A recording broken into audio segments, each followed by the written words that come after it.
할렐루야. 오늘 또 하나님의 은혜와 사랑과 은총이 예배하는 성도 여러분에게 충만하게 임하시기를 주님의 이름으로 축원합니다. 오늘은 요한복음 1장 47절로 51절 말씀을 통해서 하늘문이 열린 사람이라는 제목으로 함께 은혜를 나누려고 합니다. 하늘문이 열린 사람과 닫힌 사람의 차이는요, 하늘과 땅의 차이입니다. 그 비교하는 것이 신명기 28장에 나오는데 거기에 축복과 저주의 말씀이 나옵니다. 신명기 28장에 주옥 같은 축복의 말씀을 한마디로 이야기한다면 하늘문이 열린 복이다, 이렇게 한마디로 이야기할 수 있어요. 하늘문이 열리면요, 여러분들의 모든 삶이 만사형통인 것입니다. 아멘. 영육간에 한없는 복으로 채워주시는 것입니다. 그래서 야고보서 1장 16절로 17절에 보면 내 사랑하는 형제들아 속지 말라. 온갖 좋은 은사와 온전한 선물이 다 위로부터 빛들의 아버지께로부터 내려오나니 그는 변함도 없으시고 회전하는 그림자도 없으시니라 말씀하셨습니다. 욕심난다고 내 것이 되는 것이 아니라 하늘문이 열려져야 하는 것입니다. 본문에 그런 말씀들이 있어요. 오늘 본문에 그런 말씀들이 있어요. 자, 그러면 어떤 사람들에게 하늘문이 열릴까? 잘 들으셔야 돼요. 첫째, 예수 믿는 사람에게 하늘문이 열립니다. 오늘 51절 말씀에 보니까 진실로 진실로 너희에게 이르노니 하늘이 열리고 하나님의 사자들이 인자 위에 오르락 내리락 하는 것을 보리라, 이렇게 말씀합니다. 사자들이 예수님 위에 오르락 내리락 한다는 것은요, 예수님을 통해서 온갖 아름다운 은혜와 은혜의 복이 임한다는 말씀입니다. 아멘. 그러므로 예수 잘 믿으시기 바랍니다. 야곱이요, 베델에서 돌베개를 베고 자다가 하늘문이 열리는 꿈을 꿨던 것처럼, 여기에 돌베개는 뭐냐면 예수 그리스도를 상징합니다. 예수를 믿으면요, 하늘문이 열리는 것입니다. 아멘. 우리가 하늘 백성들인 것도요, 예수를 믿는 믿음인 것이에요. 그래서 요한복음 3장 5절 말씀에 진실로 내게 이르노니 사람이 물과 성령으로 나지 아니하면 하나님 나라에 들어갈 수 없느니라 그랬어요. 우리가 세상에 태어난 것도 출생을 통해 왔습니다. 이처럼 영적으로 거듭남을 통해서 하늘 백성이 되는 것입니다. 영적으로 거듭나야 하늘 백성이 되는 거예요. 거듭나지 않고는 하나님 나라에 들어갈 수도 볼 수도 없는 겁니다. 마태복음 16장 16절에요. 예수님의 제자 베드로가 주는 그리스도시요 살아계신 하나님의 아들입니다, 이렇게 위대한 신앙 고백을 합니다. 베드로의 이 고백은요, 바로 천국의 열쇠가 되었어요. 믿는 자에게 하늘문이 열려지는 것입니다. 아멘. 홍해도 열리고요, 요단강도 열리고요, 반석도 열려서 생수가 터져나오고 하늘들이 열려서 하늘 명식이 쏟아져 내려옵니다. 여러분들이 잘 아는 물리학자 스티븐 호킹이요, 철학은 죽었고 신은 필요 없다. 물리학이 우주의 존재에 관한 본질적인 의무를 모두 설명할 수 있게 되었다, 이렇게 주장했어요. 영의 세계를 알지 못하는 무지한 사람, 유명한 물리학자지만 영의 세계를 알지 못하는 무지한 사람이에요. 눈에 안 보이면 없는 것이고 물리학으로 증명할 수 없으면 비진리라는 논리는 과연 어디서 온 논리냐는 것입니다. 우리 눈이 완전하지 못하고 물리학 역시 완전하지 못하는데 그것이 어떻게 진리의 척도가 될 수 있다는 거냐는 겁니다. 그걸 비판한 것이 임마누엘 칸트의 순수 이성 비판론입니다.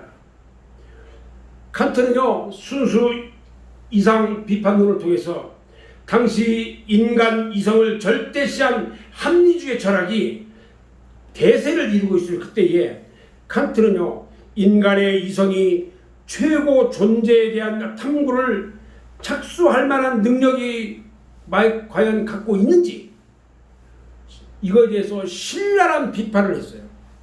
칸트의 일은요, 얼마나 호소력이 있었던지 그 후로 이성을 기초로 한 합리론 등이 함부로 고개를 들지 못했다는 것입니다. 여러분, 예수 믿는 것이요, 과학자나 철학자들에게는 미래라는 것처럼 보이는데 믿는 자들에게는요, 이것보다 더 지혜로운 것이 없다는 것입니다. 왜냐하면요, 그 결과가 말해줘요. 잘 보세요. 예수를 믿으면요, 하나님의 자녀가 됩니다. 아멘. 예수를 믿으면요, 죄에서 구원을 받습니다. 아멘. 예수를 믿으면 세상을 이깁니다. 예수를 믿으면 하나님이 함께 하십니다. 또 예수를 믿으면요, 하늘문이 열립니다. 예수를 믿으면요, 성령을 받아요. 그리고 예수를 믿으면요, 천국에 가는 것입니다. 아멘. 두 번째는요, 주님을 갈망하는 사람이에요. 요한복음 1장 50절 말씀에 보면요, 예수께서 대답하여 가라사대 내가 너를 무화과 나무 아래에서 보았다 함으로 믿느냐? 이보다 더 큰 일을 보리라. 여러분, 하늘문이 열린 사람은요, 주님을 갈망하는 사람이에요. 나다나엘이요, 무화과 나무 아래에 있었다는 것은 메시아가 오기를 갈망하면서 기도했다는 말이에요. 미가서가 있는데 미가서 4장 4절에 보면 각 사람이 자기 포도나무 아래와 자기 무화과나무 아래에 앉을 것이라 이렇게 말했거든요. 무슨 말이냐면 그 당시 사람들은요, 메시아를 기다리면서 포도나무나 무화과나무 아래에서 기도했어요. 항상. 여러분도요, 이렇게 예수님을 사모하고 갈망해야 합니다. 아멘. 예수님을 내 안에 모셨으니까 이제는 그분을 기쁨으로 경유할 뿐만 아니라 죄악이 주님의 자리를 차지하지 않도록 조심하고 또 조심해야 하는 것입니다. 아멘. 네. 우리가 갈망하는 것은 하나님이에요. 하나님이 주시는 선물이 아니에요. 우리는 오직 하나님만 갈망해야 돼요. 하나님을 구하면 온갖 아름다운 선물은요, 덤으로 따라와요. 보너스예요. 보너스. 그러나 하나님보다 선물만 구한다면 그것은요, 기복신앙이고 우상숭배가 되는 것입니다. 은사만 구하다가는 사탄이 역사하는 거예요. 그래서 시편 기자는 말합니다. 만군의 여호와여, 주의 장막이 어찌 그리 사랑스러운지요. 내 영혼이 여호와의 궁정을 사모하여 쇠약하며 내 마음과 육체가 살아계신 하나님께 부르짖었나이다 말합니다. 이 시편 기자의 이 고백이요, 대단합니다. 여러분, 여호와의 궁정, 높은 그 아름다운 그 궁정만 생각했어요. 그랬더니 내 몸이 쇠약해졌대요. 그런데요, 내 마음과 육체가 살아계신 하나님께 하나님을 구하고 하나님만 부르짖었더니 우리 하나님께서 축복했다는 거예요. 세 번째로요, 어떤 사람에게 하늘문이 열릴까? 기도하는 사람이에요. 누가복음 3장 21절로 22절에요. 백성이 다 세례를 받을 때에 예수도 세례를 받으시고 기도하실 때에 하늘이 열리며 성령이 비둘기 같은 형태로 그의 위에 강림하였다 이렇게 말합니다.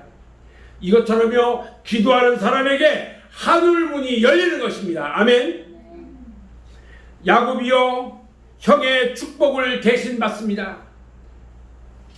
파축과 형의 장자권을 바꿔버렸어요. 그리고 나서 형에게 원한을 사고 하란으로 도망을 갑니다. 가는 도중에 사막 한가운데 루스라는 곳에서 길을 잃어버렸어요. 루스라는 말은 어떤 말이냐면 길을 잘못 들었다 이런 뜻이에요. 이제 죽을 수밖에 없는 상황에서 절망에 빠져 그토록 울며 기도한 적이 없어요. 절망에 빠져서 기도했어요. 부모의 신앙의 글을 해서 부모의 도움이 있었지만 이제는 상황이 달라졌어요. 아버지 밑에 있을 때는 아버지 신앙 가운데 함께하였기 때문에 우리 하나님이 함께 하셨는데 이제는 나 홀로 저 루스 광야에 혼자 남아 있어요.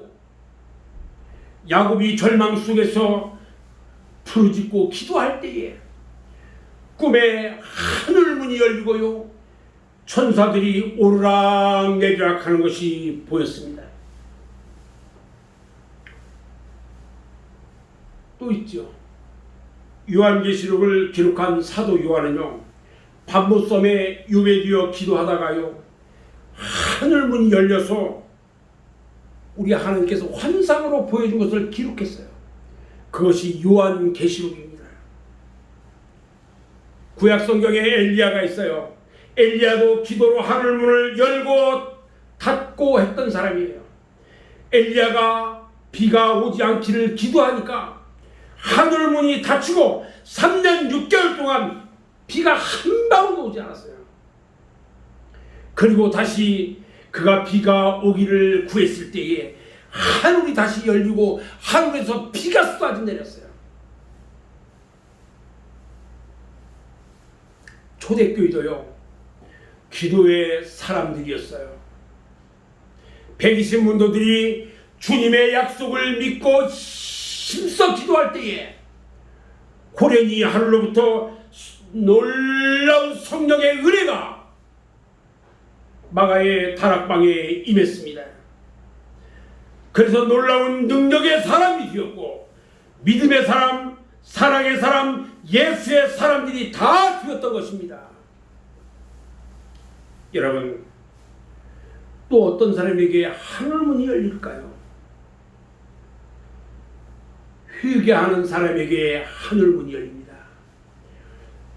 이사야서 59장 1절로 2절 말씀에 보면 여호와의 손이 짧아 구원하지 못하심도 아니요 귀가 둔하여 듣지 못하심도 아니라 오직 너희 죄악이 너희와 너희 하나님 사이를 갈라놓았고 너희 죄가 그의 얼굴을 가려서 너희에게서 듣지 않게 합니다. 이렇게 말씀합니다.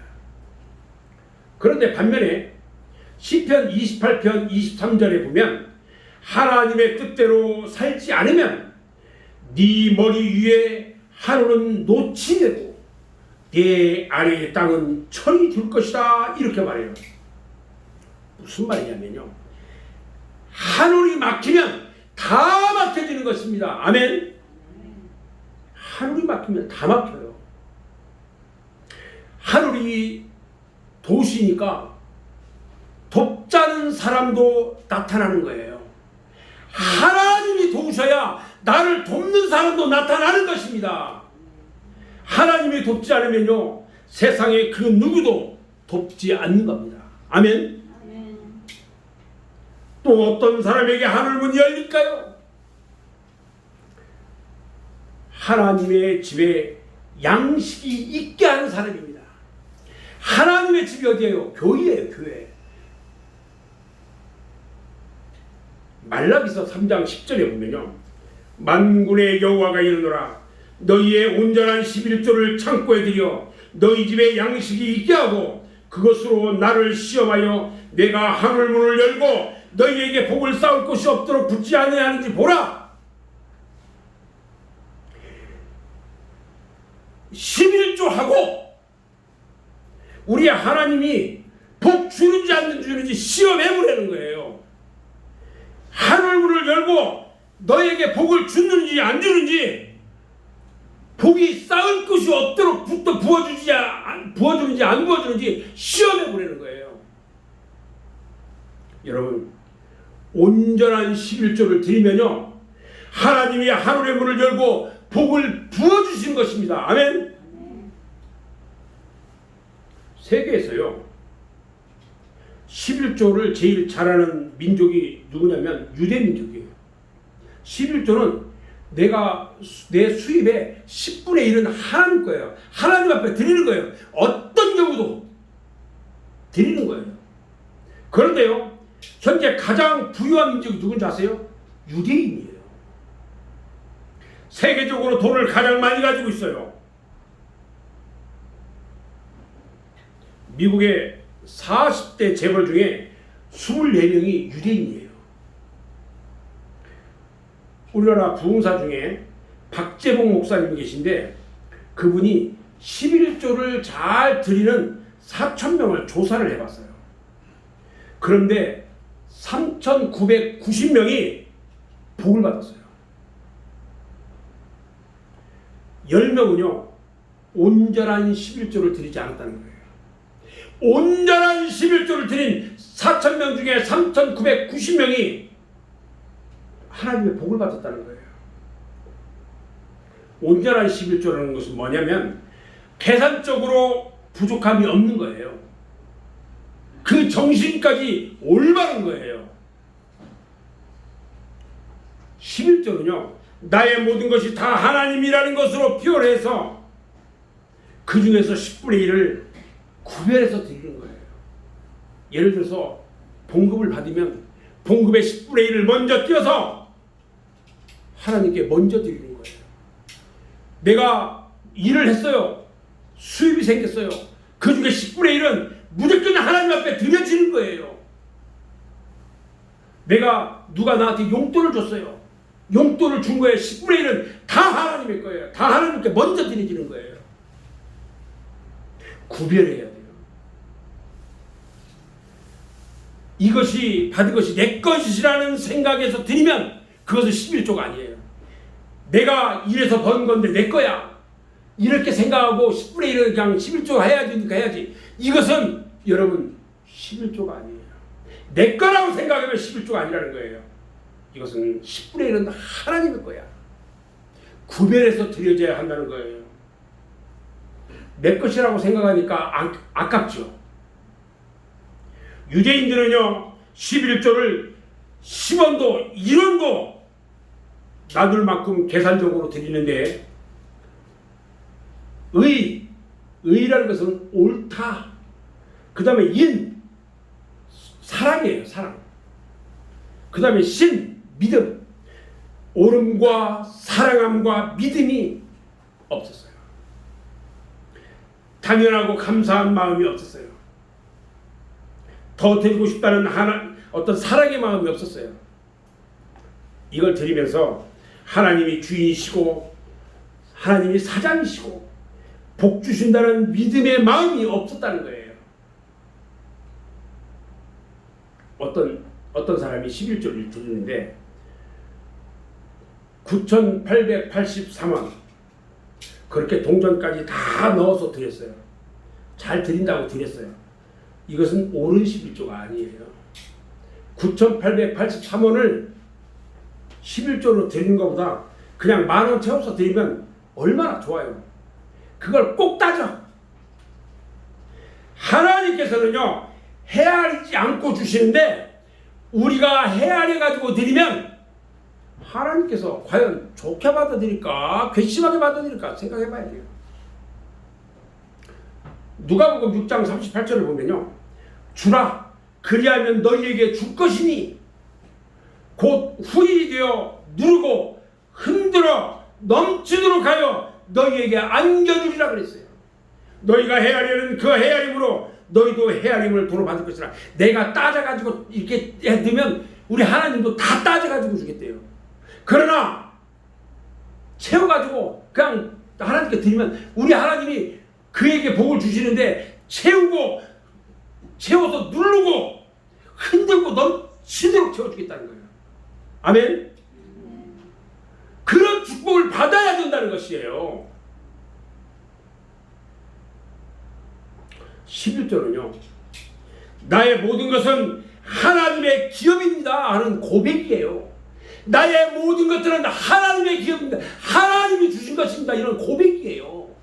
내가 하고 있는 모든 일, 나의 모든 삶, 나의 모든 행동, 나의 모든 입술의 고백들이 다 하나님의 기업입니다.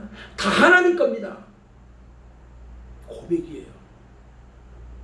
그런데 안타깝게도요, 11조를 하긴 하는데 하나님을 사랑으로 모시고 하나님께 기도하고 상의할 줄을 모르기 때문에 우리 하나님께서 도와줄 수가 없어요. 여러분, 무엇을 하든지 충성되게 노력하고 기도해야 합니다. 아멘. 그래서 하나님께 응답과 지혜를 받고 하나님과 함께 어떤 경영하는 그런 삶을 살아야 하는 것입니다. 말씀대로 살다가 복 받는 것은 잘못이 아니에요. 나의 모든 것들이 성경 말씀대로 해서 부자가 다 되어야 합니다. 아멘. 여러분, 저는 이제 오늘 말씀을 정리하려고 해요. 신명기 28장 12절 말씀이에요. 여호와께서 너를 위하여 하늘의 아름다운 보고를 여시사, 보물창고를 열었대요. 네 땅에 때를 따라 비를 내리시고 네 손으로 하는 모든 일에 복을 주시리라. 할렐루야. 아멘. 여러분, 우리 하나님께서 여러분들을 위해서, 여러분 한 사람 한 사람을 위해서 하늘에 보물창고를 열었어요. 그리고 여러분들이 하는 모든 일, 여러분들이 하고 있는 모든 땅에 우리 하나님이 비를 내리시고 축복하셔가지고 여러분들이 하는 모든 일 가운데 복을 더해 주신다는 말이에요. 오늘 우리 성도들은요, 오늘 말씀대로 하늘을 만드신 예수를 잘 믿고 하나님 뜻대로 살아야 돼요. 그리고 하늘의 보물이 쏟아지는 가장 복된 성도들이 다 되어야 하는 것입니다. 아멘. 그런 여러분 모두가 되시기를 주님의 이름으로 축원합니다. 기도하겠습니다.